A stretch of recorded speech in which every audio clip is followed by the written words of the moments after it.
Greetings everybody! Today we're on a little trip. I borrowed this beautiful Audi to do a small review. So yes, we are in Czech Republic and we're doing a small trip from Prague to Český Krumlov and small areas around, and obviously we're gonna do some recording on the way. This is the car as of today. It's 2022, summer of 2022. As of today, this car is 20 years old. This is beautiful Audi A8. It was slightly modified, slightly, right when it was bought. Specifically, 20-inch wheels were purchased, of course fitted with high-end Michelin tires for those autobahns in Europe. You know, it's something that will get you max out full potential of this vehicle. Of course, in winter, the owner of this vehicle changes tires from 20s to 18. Well, I'm sorry, not the tires, but the wheels. And the tires on those wheels are winter tires because in most of the European countries, from November something, I'm not sure, I think it's 15th, until I believe it's either February or March, by local ordinances or laws, you're supposed to have winter tires on your vehicle. This was one of the alternatives for the owner of this car.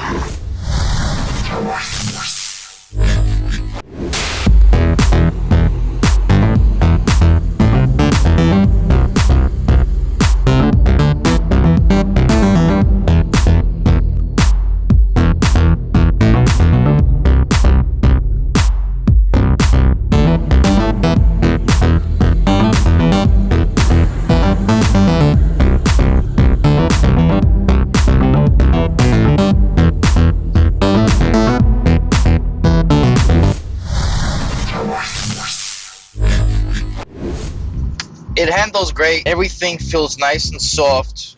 The steering is tight. I mean, the car, even though it's old, even though it's a 20-year-old car, however, the car was properly maintained. The most important thing that has to do with this car's engine is that it's the biggest one besides the S8. It's the biggest one, V8 4.2 engine they could have fitted into this car. It's in this one right here. Now, for United States, this is normal engine. Almost every Audi A8 comes with this engine, with a 4.2, and there's nothing surprising about it. However, in Europe, this is unusual, because in Europe it came with many different engines, such as diesel engine. I think it was a 0.8 turbo diesel.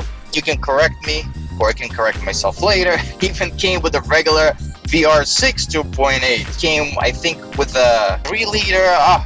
Honestly, I don't even know how many engines it came with, but I know for sure that all the European versions of all the European car came with many different engines that in the United States did not make any sense. In the United States, the price for gasoline is always cheaper than in anywhere in Europe. Well, let's say like this: almost everywhere in Europe, the price of the gasoline is more expensive. As far as fuel economy, Europeans are very up and about it. That's why most of the vehicles in Europe are diesel. Diesel fuel costs a little bit more. However, the vehicles consume less of a diesel fuel than gasoline. This car is made out of aluminum. The whole body is aluminum, in case somebody who's watching didn't know about it. This car, very decent, or let's say low on a fuel consumption, as opposed to competitors such as BMW, Mercedes, and so on and so forth. For the age of this vehicle, which is full-size luxury sedan, is considered to be pretty good on fuel consumption, low. In Europe, every time you go to buy a brand new car, and the owner of this vehicle bought it brand new, by the way, from the dealership, and it's not just you go walk in there into the dealership like in United States. For those who is from other countries that didn't know, that in United States most of the time you can buy a vehicle right at a dealership. You have to go to the dealership and you have something like a checklist, like a board, like a writing board with a checklist. I want this option, check. I want this option, check. This option, check. This option, check. So everything you check as you want it will be in your vehicle. So as much as the owner of this car could add to this and thought that it would make sense for him, then he got everything. So like, for example, here's the button for rear shades. Shades are in the back. You press the button, you lower it, you press the button, you raise it. It also came with front fog lights and rear fog lights. And trust me, all these buttons right here, they're all optional, including this whole audio system, navigation system, whatever it is. Front fog lights, rear fog lights. In Europe, if you turn rear fog lights on, only one comes on, and it's not something you can order with two rear fog lights or one rear fog light. Front fog lights were converted to LED by me, actually, in one of my old videos. Now, as far as this system right here, so this navigation system, look, the screen turns the way you want it. The reason for that is because this car came originally with a TV. Yes, that's right, you could watch TV in this car. I don't know why, they probably thought it was going to be a fun option to have, but it came as a TV. It were listening to some local radio stations, but not really listening to them. The radio works pretty good. However, it's a little bit outdated. Yes, it did come with a CD and a CD changer in the trunk. Right now, obviously, nobody's listening CDs unless you really have some nice recordings from old time. You know, probably by this time, most of the stuff is scratched up already, most of these CDs. What I did with this car at one point in time, because I know this car for a long time already. So here's the connection. This is these two RCA connectors. You can plug in auxiliary cable into it and then plug into either one of these old iPhones, the ones that have these auxiliary connection, or you can use an adapter for a new iPhone that didn't come with these ports here, auxiliary ports, and plug it in here. Well, what happened is that with that RCA cable, we replaced the option for a TV. Let's face it, am I going to be watching TV while I'm on the highway? I can barely watch the camera on me.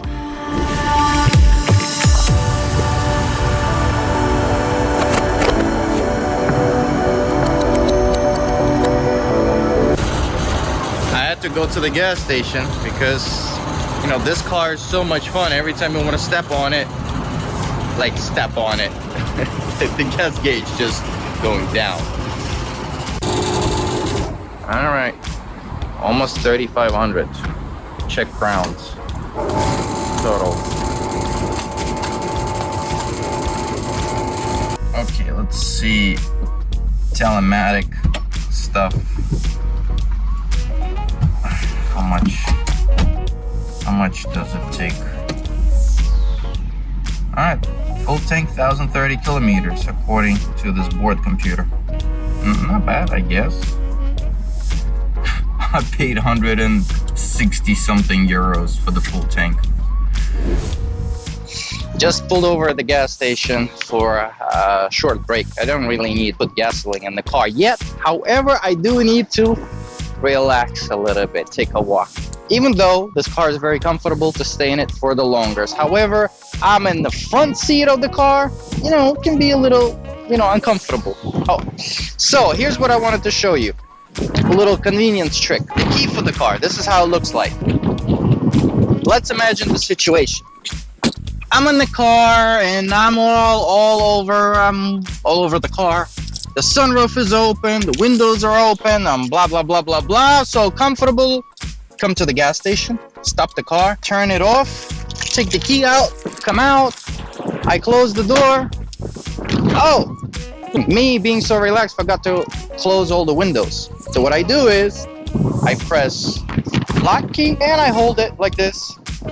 And here we go. And if you see, sometimes it stops. You have to press again and hold it, and everything closes. Very convenient. I don't know how many cars these days have the same function.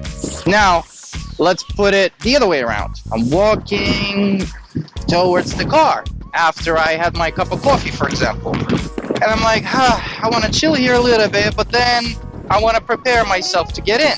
So you press unlock button. We do the same thing. And the car is nice and cool. However, the only downside of the open, unlock, whatever function with lowering windows, it doesn't open up the sunroof. But here's another interesting thing about the sunroof. The sunroof is a solar battery right here. The solar battery doesn't charge anything. All it does is it makes the fan work. Fan constantly blowing on the dashboard or inside, basically keeping the air recirculating so that summer the air is softer and cooler, and in winter it's a little warmer, I guess. Simple as that. All those little convenient tricks. Let's keep moving. There's an example of interesting cars. Toyota Yaris Cross. Toyota Yaris. We all know it's a tiny car, but this one is an SUV, and it's a hybrid.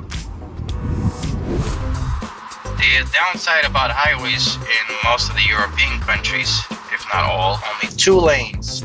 So if semi-truck needs to pass, and semi-trucks usually go a lot slower than cars. Let's put it this way. If you see the truck on the right has a sign, 90 kilometers per hour, I think that's their usually top speed in Europe on the highway. So imagine cars go 120, 130 approximately. That's car speed limit. So if the truck needs to pass another truck, they jump in the left lane and they go slow to pass. So that's a problem right there. So that's why everybody slows down, all the cars, like we're right now. And we have to go slower. We have more potential to go faster. In fact, like I said, this car is built for high-speed highway. This car has a Tiptronic transmission. It's a regular 5-speed automatic.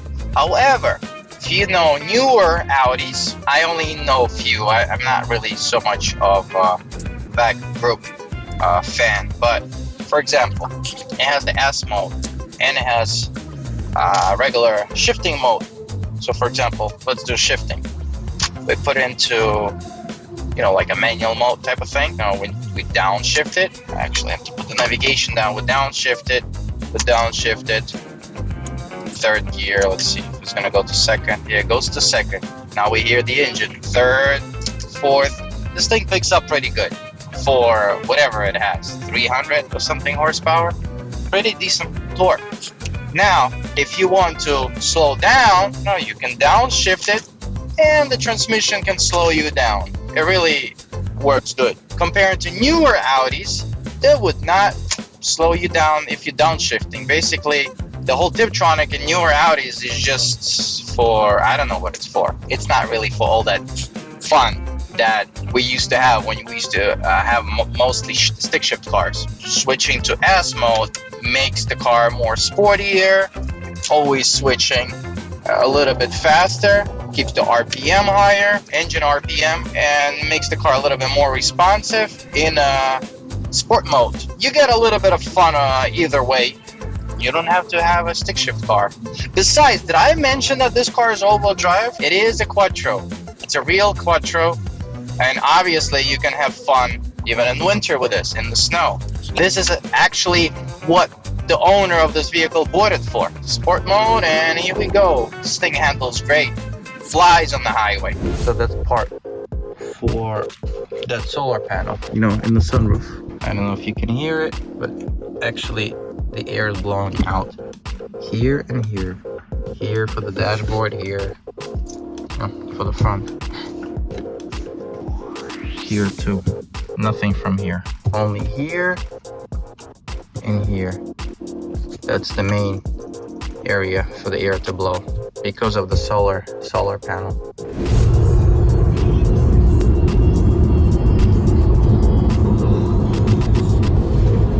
And another thing that makes you travel comfortably to an area like this is a winery, by the way. So now, when you're traveling to all these locations, this vehicle right here can be very comfortable. First, for the driver. The seat, first of all. The seat has support everywhere. Here.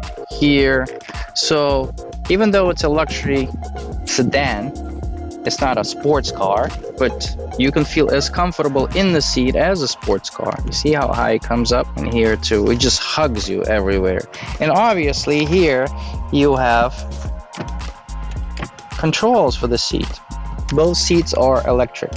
Of course, with these buttons, you control how these parts hug you, more or less, depending on the complexion of a person that sits in there.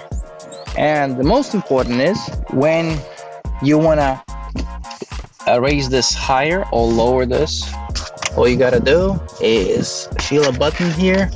I think it's right here. Yep. All you gotta do is put it up, put it down, and see how it goes. Up or down. Very interesting. And now there's another thing that makes me also very excited. The seat belt. The seat belt can also be very interesting, and it's also controlled by a button. You see how it comes up or lowers down. All these functions work. Besides, you have a steering wheel control as well. Also electric. This car does not have automatic headlights. There's a lever on this side, so you have to bring it up and down every time you need headlights. So that's something not forget. You cannot forget about this on the highway, because I think here, most of the European countries, you have to have headlights on all the time. That was way before it was a mandatory thing and daytime running lights were invented.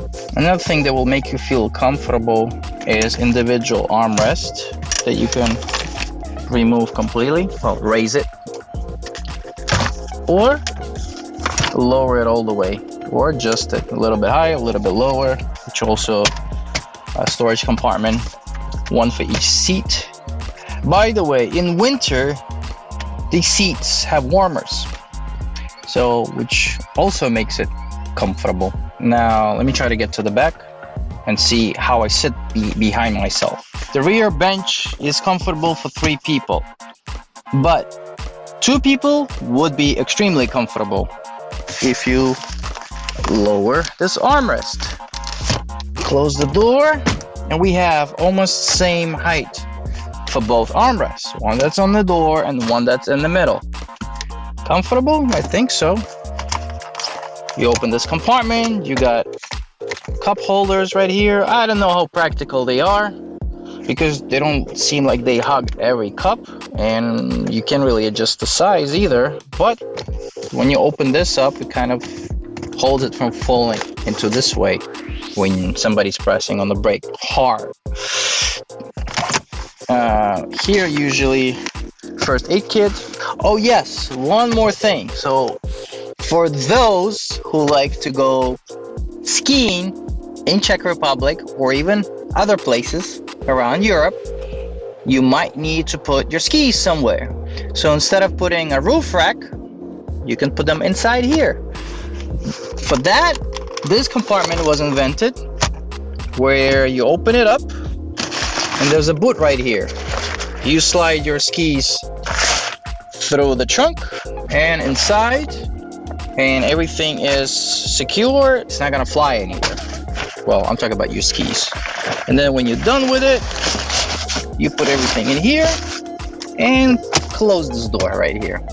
And it's still a luxury sedan. Climate control on this car is very good, and even though it doesn't have controls for the climate for the rear, you cannot control rear separate from the front. However, vents are everywhere. There's vents here on the side that you can open and close, which makes it very comfortable. And there are vents right here, one for each side, but they open and close both at the same time. You know, that cannot be also controlled individually. However, for 2002, the end of 2002, this is a great solution.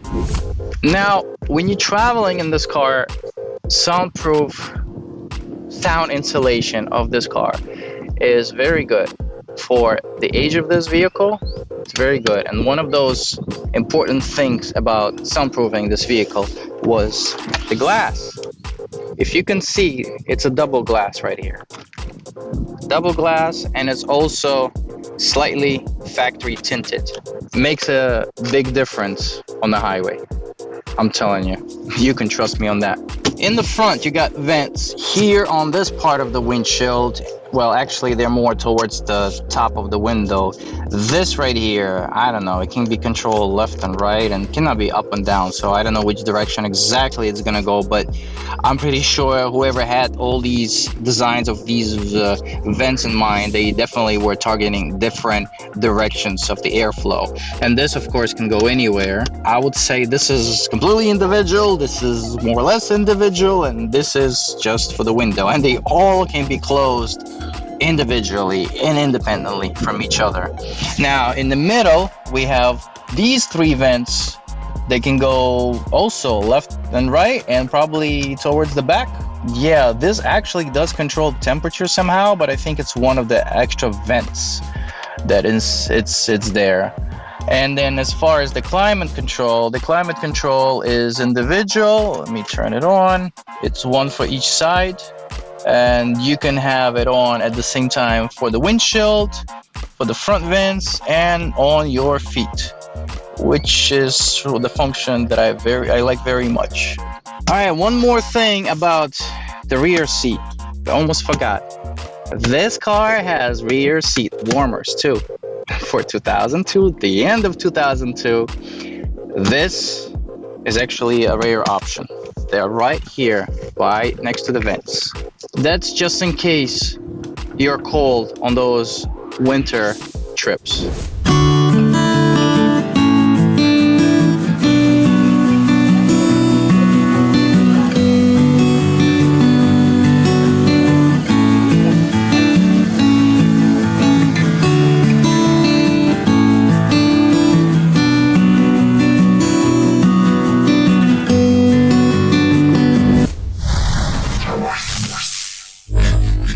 Well, this is the end of our trip.